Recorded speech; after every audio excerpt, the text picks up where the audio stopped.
The Wonderful Wizard of Oz by L. Frank Baum. Chapter 1. The Cyclone. Dorothy lived in the midst of the great Kansas prairies with Uncle Henry, who was a farmer, and Aunt Em, who was the farmer's wife. Their house was small, for the lumber to build it had to be carried by wagon many miles. There were 4 walls, a floor, and a roof, which made one room, and this room contained a rusty-looking cook stove, a cupboard for the dishes, a table, 3 or 4 chairs, and the beds. Uncle Henry and Aunt Em had a big bed in one corner, and Dorothy a little bed in another corner. There was no garret at all, and no cellar, except a small hole dug in the ground, called a cyclone cellar, where the family could go in case one of those great whirlwinds arose, mighty enough to crush any building in its path. It was reached by a trapdoor in the middle of the floor, from which a ladder led down into the small, dark hall. When Dorothy stood in the doorway and looked around, she could see nothing but the great gray prairie on every side. Not a tree nor house broke the broad sweep of flat country that reached to the edge of the sky in all directions. The sun had baked the plowed land into a gray mass with little cracks running through it. Even the grass was not green, for the sun had burned the tops of the long blades until they were the same gray color to be seen everywhere. Once the house had been painted, but the sun blistered the paint and the rains washed it away, and now the house was as dull and gray as everything else. When Aunt Em came there to live, she was a young, pretty wife. The sun and wind had changed her too. They had taken the sparkle from her eyes and left them a sober gray. They had taken the red from her cheeks and lips, and they were gray also. She was thin and gaunt and never smiled now.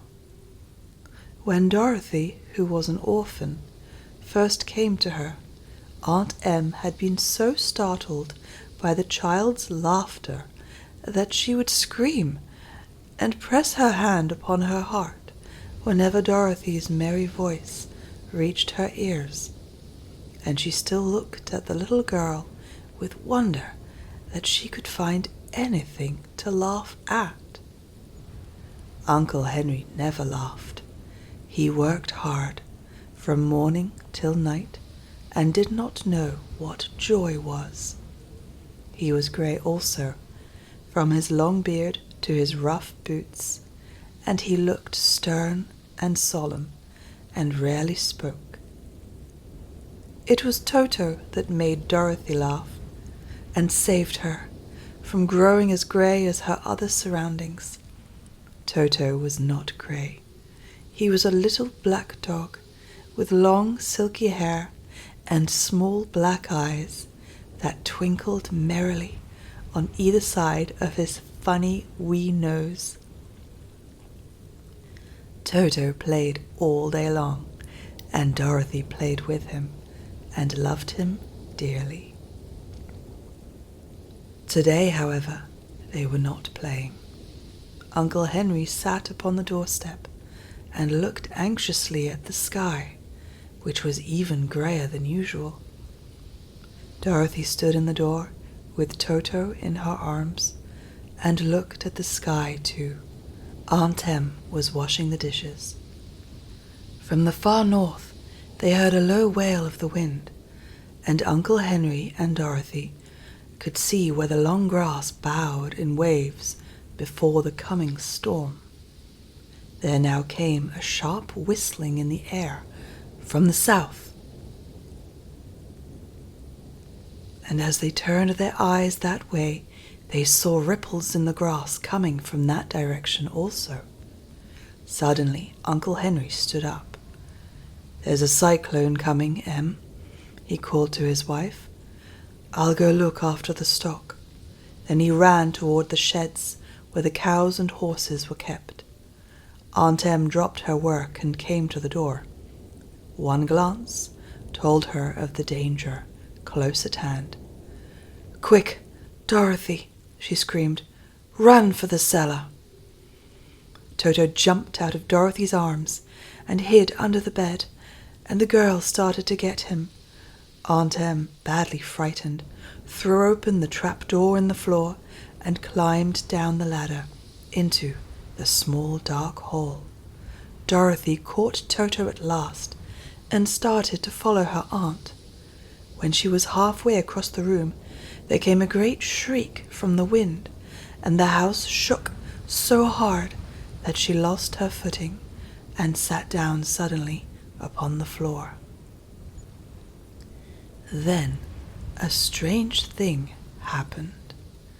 The house whirled around 2 or 3 times and rose slowly through the air. Dorothy felt as if she were going up in a balloon. The north and south winds met where the house stood and made it the exact center of the cyclone. In the middle of a cyclone, the air is generally still, but the great pressure of the wind on every side of the house raised it up higher and higher until it was at the very top of the cyclone, and there it remained and was carried miles and miles away as easily as you could carry a feather. It was very dark, and the wind howled horribly around her, but Dorothy found she was riding quite easily. After the first few whirls around, and one other time when the house tipped badly, she felt as if she were being rocked gently, like a baby in a cradle. Toto did not like it.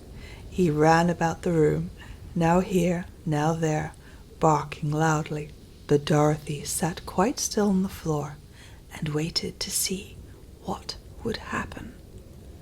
Once Toto got too near the open trap door and fell in, and at first the little girl thought she had lost him. But soon she saw one of his ears sticking up through the hole, for the strong pressure of the air was keeping him up so that he could not fall.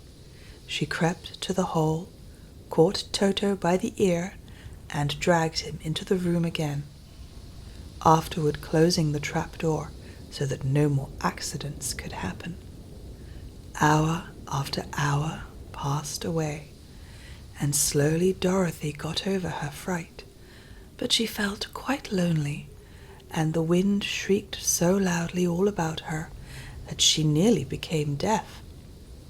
At first she had wondered if she would be dashed to pieces when the house fell again, but as the hours passed and nothing terrible happened, she stopped worrying and resolved to wait calmly and see what the future would bring.